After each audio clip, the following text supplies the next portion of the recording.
Welcome in to Texans today, everybody. I'm your host, Jeremy Chuggs, and coming up on today's show, just got some news and notes. Texans make a good signing, some jersey changes, some injury news for the Texans and for the LA Rams. I know Labor Day, but I had enough to make a video, and I was like, hey, a little rainy outside, so I might as well just make y'all a quick video with the latest Texans news and updates.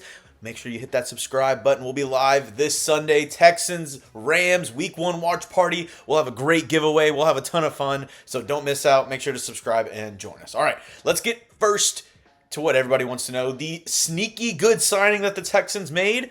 Wide receiver Silas Bolden. And I know a lot of y'all probably perked up because we probably have a lot of Longhorn fans in here. Sorry about this past weekend, by the way. That game was very rough. Hopefully Arch can bounce back in week 2, but Silas Bolden was on the squad last year that went to the college football playoff. He was a wide receiver, kind of gadget man, punt return guy, and really shifty, really played well for the Longhorns last year as kind of their wide receiver 3, wide receiver 4. He is signed to the Texans practice squad in a corresponding move. They've released Juwan Winfrey, so wide receiver out, wide receiver in.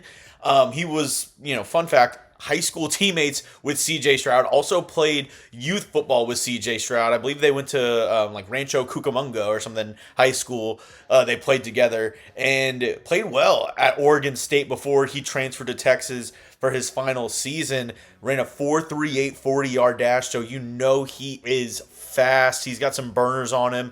And like I said, good return man / speedster gadget guy. Add him to the practice squad and somebody who you can maybe kind of mess around with depending on whatever happens throughout the season with Braxton Berrios, a couple other guys. He can maybe step in and help you out a little bit on special teams there as a return man. So good signing there by the Texans. Just a practice squad guy, but I still think sneaky good, adding depth. That's what good teams do.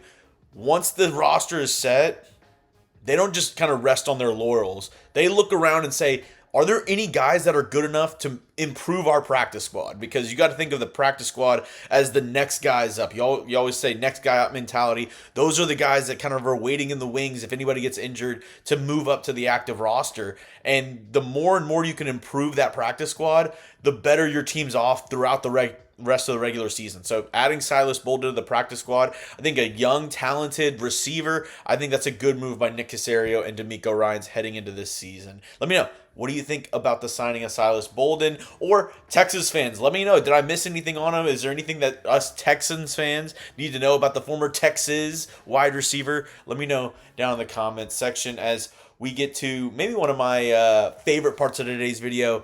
Good old number changes. We all like to debate the numbers on the jerseys and, what's a good number, what's a bad number for certain positions. Here are the jersey swaps and maybe most importantly, the non-jersey swap in my opinion.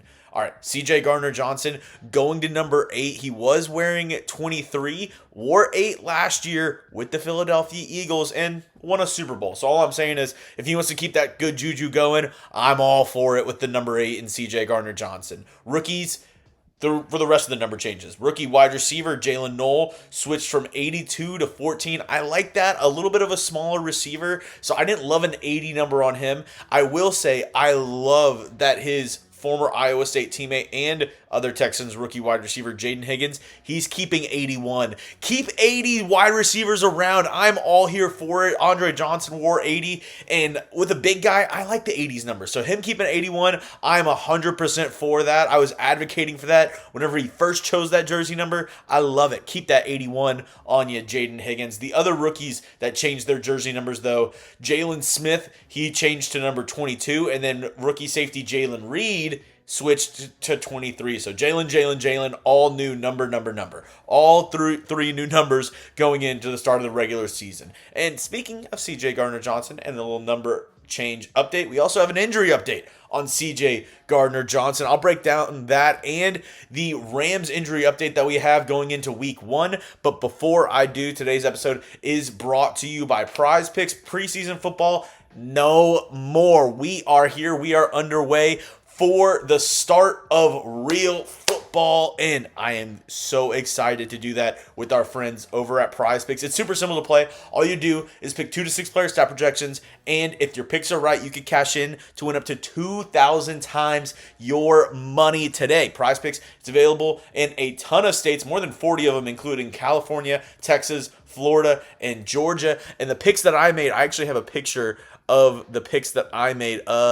Here we go. This is my lineup for this week. I have CJ Stroud, 11.5 rush yards. Give me the more on that. Matthew Stafford, who we'll talk about here in just a moment. Give me the more on his 0.5 interceptions. And Nick Chubb, with the Joe Mixon injury news and everybody worrying about that, Nick Chubb, he could be the lead workhorse back in town.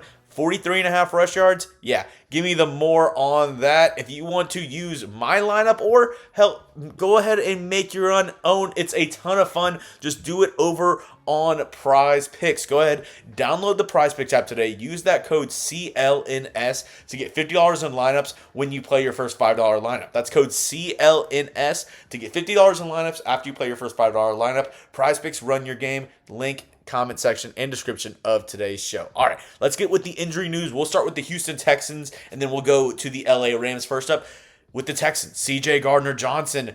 We got some not so good injury news before with Joe Mixon. CJ Gardner-Johnson looks like he will be ready to go week 1, or at least that is the expectation from DeMeco Ryans.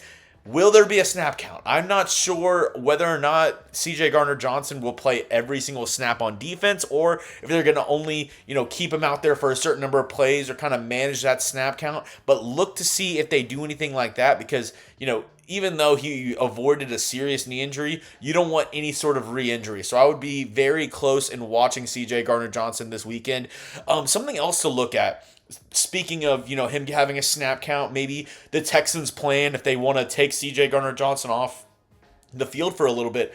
I noticed multiple times this offseason, they moved Kamari Lassiter into the slot during practice. And, the stuff that you practice, that's stuff that you want to implement later on in the regular season. So maybe my thought process is if they want to, limit the snaps with CJ Gardner-Johnson, what I think they would do is go ahead and move Jalen Petrie back up to that other safety. Kamari Lassiter plays that, slot nickel role, and the rookie Jaylin Smith would move to the outside to be the other outside corner alongside Derek Stingley Jr. Maybe they have other formations that they, want to mess around with. They didn't keep a lot of options in the secondary. They have 4 cornerbacks, true cornerbacks in my opinion, and Kamari Lassiter, Derek Stingley, Traymon Smith, and Jaylin Smith.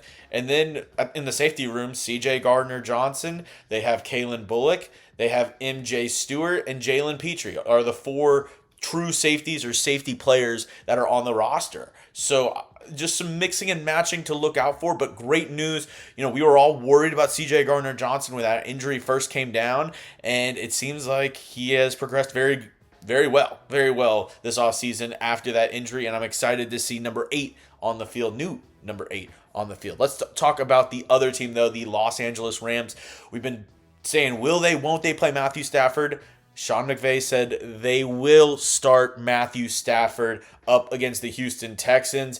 Back injuries kept him out for most of camp. Very, limited mobility, very limited, reps at practices. He got, a little bit of, 7-on-7, 11-on-11 drills, obviously wearing the red jersey, no contact for Matthew Stafford at his age especially, but I do wonder if mobility is a concern. If Matthew Stafford, if they're going to change up the play calling to make sure the ball gets out of his hand, if we see a lot of those wide receiver screens, bubble screens, hot routes to kind of counteract the Texans' pass rush, because Will Anderson Jr., Danielle Hunter, the guys on the interior that they have stacked with Sheldon Rankins, Tim Settle, Mario Edwards Jr., all those guys can all get after the quarterback. And with Matthew Stafford, Sean McVay, you got to think he's one of the best offensive minds in the NFL. You'd have to think that he's going to incorporate more screen passes, try to get the run game going with newly paid Kyron Williams in the backfield. All those things, something you got to watch out for week 1, especially with Matthew Stafford coming off of injury. He was supposed to, be getting epidurals so he would be able to practice over the past couple weeks during training camp. So obviously he's in some sort of pain, and it's not about making sure he's pain free. At this point, I believe throughout the season, it's managing that pain. We talked about a report from Dan Graziano last week on the injury, and he said, and quote from ESPN's Dan Graziano, "My understanding is that this isn't something the Rams expect to sideline Stafford for a long period of time or affect his play early in the season, but that is something that will need to be monitored and managed throughout the season. That means there could be a week when Stafford feels like he can't play through it, and that's when you could see backup Jimmy Garoppolo." So Dan Graziano saying, just what I kind of lamented there, Matthew Stafford, he's, there's a saying, are you hurt or are you injured? If you're injured, you can kind of manage the injury and sometimes play through it. If you're hurt, you're sidelined, not able to play. It's Matthew Stafford still injured, but he's not hurt. He's not to a point where he can't play, and that's kind of his MO throughout his career. He's been an Iron Man, been able to play through shoulder injuries, back injuries, this, that, and the other. He's been always on the field. So Matthew Stafford, not any different to start this regular season, will be good to go. And good news for him as well, his left tackle, Alaric Jackson, who's been dealing with tailbone injury and blood clots, he should be good to go. He's the starting left tackle for the LA Rams. And when you look at his PFF numbers from last year, 78.3 overall, 18th best in the NFL, a pass blocking grade of 79.5, 23rd best in the NFL, and a run blocking grade of 75.9, 19th best in the NFL. So good news for Matthew Stafford in the sense of he'll have his starting left tackle, Alaric Jackson, in front of him. If it wasn't him, that would be good to go. It would have been DJ Humphries, who played last year with the Kansas City Chiefs and had a little bit of a roller coaster year. There's a reason why he's a backup swing tackle, can start in spurts, but you definitely don't want him to be your longtime starter at that left tackle position. Either way, I think this is going to be a great game, week one. And it will tell us a lot about this Texans team, about this Texans season that we have in front of us. And I cannot wait for kickoff on Sunday. So if you want to be there, join me for Texans versus Rams. Make sure you hit that subscribe button. Thanks for making it to the end of the video. If you did, drop the H's down in the comment section so I can show you some love. Appreciate it. Hope everybody had a great Labor Day, and I will see you throughout the rest of the week with updates around your Houston Texans.